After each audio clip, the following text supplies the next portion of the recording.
สบายดีเนาะมื้อนี้เราจะมารีวิวเจ้าตัวกล้อง Wireless Smart Camera นี่เนาะซึ่งเป็นกล้อง Wi-Fi เนาะใช้สะดวกสบายเนาะอันนี้เป็นกล้องของมัน ซึ่งอันนี้ก็แมนฟังก์ชันต่างๆของการใช้งานของมันเนาะมีหลากหลายเนาะทางแบบนี้กล้องมัน ซึ่งในกล้องนี้มันจะมีดอกกล้องเนาะ1ตัวสายลูกยางติดกับฝาอีใส่ซากให้พร้อมเนาะแล้วก็มีขาจับให้พร้อมจากนั้นเรามาสังเกตเบิ้งกล้องมันเนาะกล้อง Wi-Fi นี่เบิ้งว่ามันจะมีห้องพังแบบใดหน้ากล้องมันจะเป็นมุมมนสามารถหมุนได้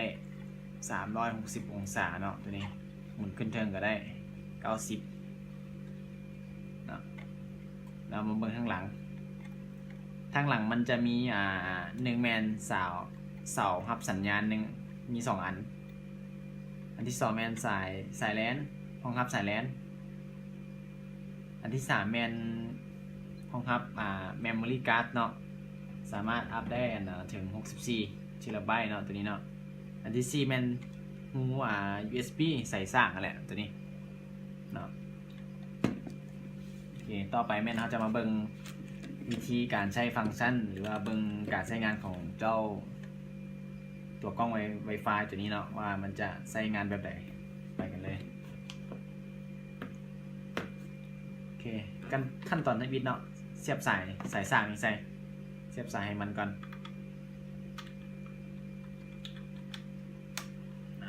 เสียบสายไปเนาะรอท่า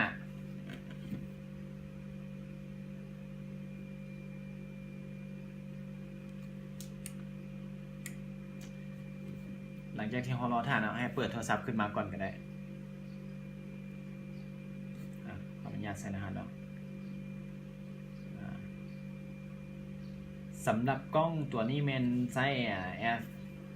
Daniel เนอะให้เข้าแอป Daniel นี่เนาะคลิกเข้าไปเลยโอเคหลังจากที่เข้ามามันจะมีหน้าต่างฟังแบบนี้เนาะโอเคหลังจากนั้นให้กด Add Device นี่ให้เข้าไปจะปรากฏหน้านี้ขึ้นมาแม่นหน้าconfig ระบบ Network ให้กับเจ้าตัวกล้องนี่เนาะให้เราใส่ซื้อ Wi-Fi กับคีย์รหัส Wi-Fi ของเราใส่เนาะป้อนใส่2 ช่องนี้ให้ถูกต้องเนาะแล้วหลังจากนั้นให้ไปกดเอาสแกน QR Code ที่รูปนี้กด Add เอากล้องเนาะโอเคหลังจากกดหน้านี้ขึ้นมาแล้วให้สังเกตเบื้องกล้องเนี่ยทางข้างมันจะมีบาร์โค้ดเนาะให้เราเอาไปสแกนโทรศัพท์นี้ไปสแกนเอาบาร์โค้ดเด้อสังเกตเบื้องเนาะสแกนเอาบาร์โค้ดปึ๊บโอเคมันจะขึ้นมาหน้านี้หลังจากขึ้นหน้านี้มาแล้วให้เราป้อนWi-Fi คีย์รหัส Wi-Fi ให้มันถูกต้องแล้วเราก็กด next ไปเนาะกด next ไปโอเคหลังจากนั้นมันจะทำการแอดกล้องเนาะเราต้องได้รอถ่ายหน่อยนึงแต่มันจะนับแต่1 ถึง 100ต้องได้รอถ่ายแป๊บหนึ่งเนาะ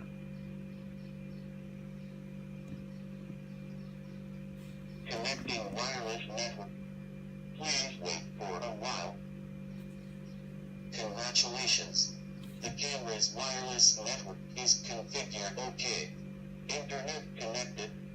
Welcome to use หลัง cloud จาก camera. ขึ้นมาแล้วให้เขาป้อนซื้อกล้องใส่เนาะเขาจะใส่แบบใดคือตัวนี้เป็นแอดมินเขาจะใส่เป็นแอดมินเนาะโอเคกดโอเคไปโอเคแล้วมาละกล้องสังเกตจะมีหูฟังนี้ขึ้นมาละต่อมาแมนเราจะมาเบิ่งฟังก์ชันเนาะการใช้งานของเจ้าตัวกล้องนี้ว่ามันใช้งานได้จังไดเนี่ยอันนี้แมนจะเป็นความละเอียดของเจ้าตัวกล้องเด้อแต่ว่าเราส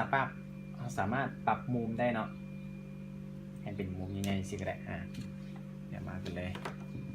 โอเค อันนี้เป็นความแจ้งของกล้องเนาะ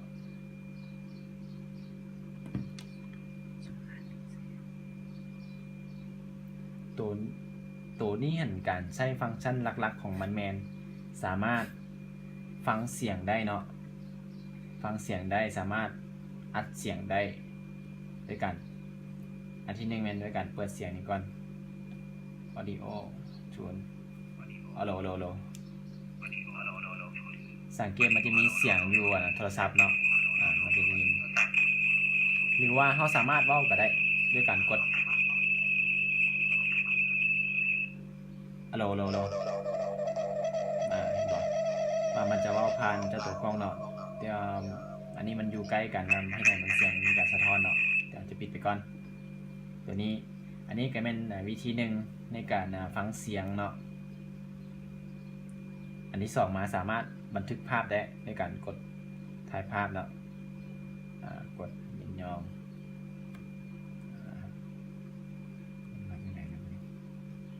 ถ่ายภาพได้เนาะโอเคสังเกตเบิ่งว่ามันจะถ่ายรูปได้เนาะว่าสามารถถ่ายวิดีโอก็ได้ในการกดถ่ายมันจะถ่ายวิดีโอตอนที่ว่าเขาต้องการเนาะต่างๆกดไว้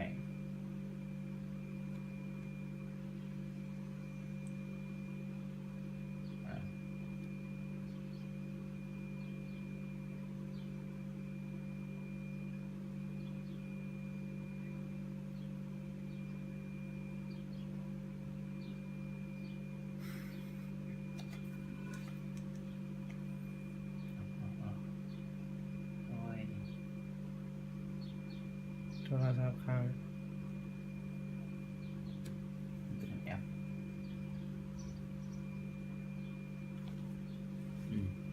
ถ่ายต่อเนี่ยเนาะอันนั้นก็เป็น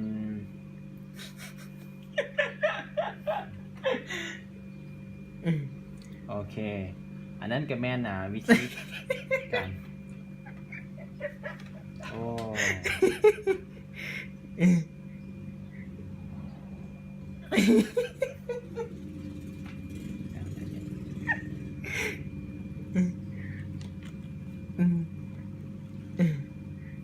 ไป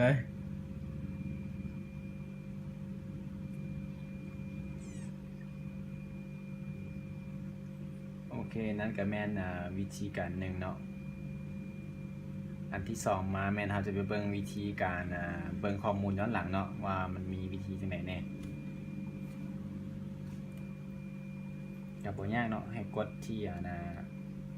กดที่นี่เนาะอันนี้จะเป็น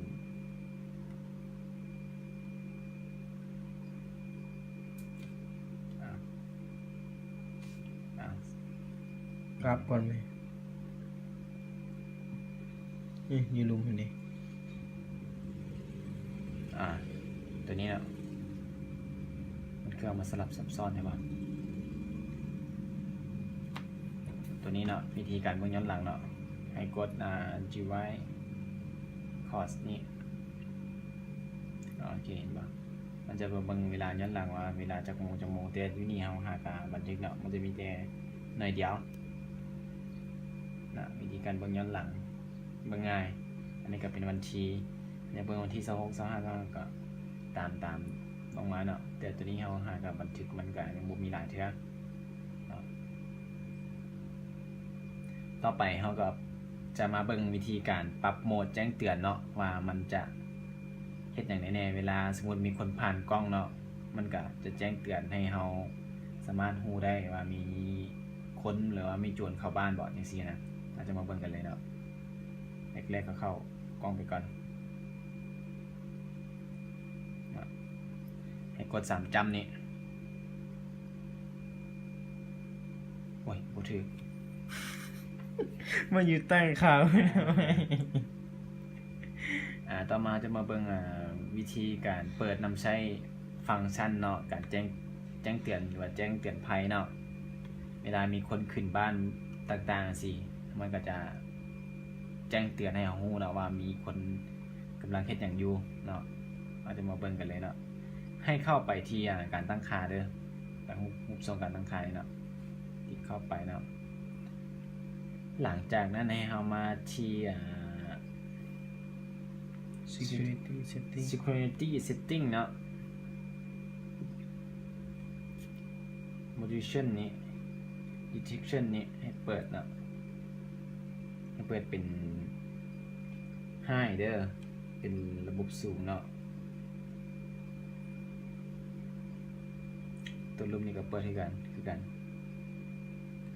สังเกตให้เป็นเขียวๆเนาะติดโอเคไปเห็นนะเวลามีการเคลื่อนไหวมันจะเตือนเลยเนาะอันนี้ก็เป็นการเปิดนำใช้ฟังก์ชันการแจ้งเตือนเนาะ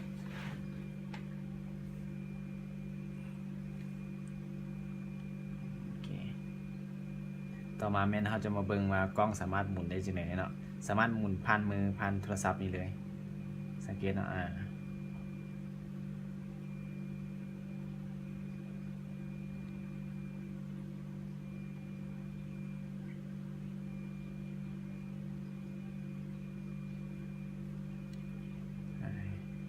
จะหมุนซ่าหน่อยนึงแล้ว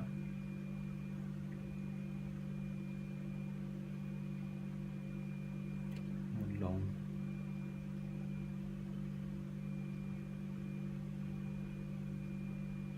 เราจะหมุนขึ้นสูงๆก็ได้เนาะ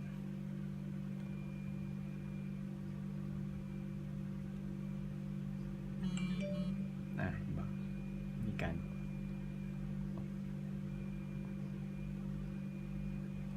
จังซี่เนาะ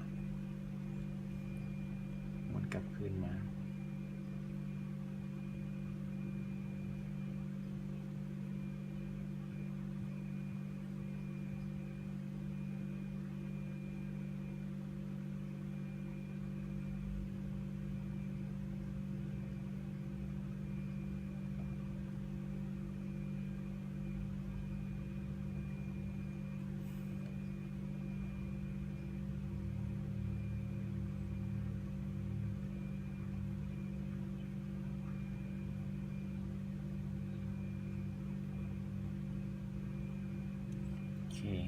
อันนี้ก็แม่นความแจ้งของเจ้าตัวกล้องนี่เนาะว่ามันสามารถเบิ่งแจ้งได้ส่ำใด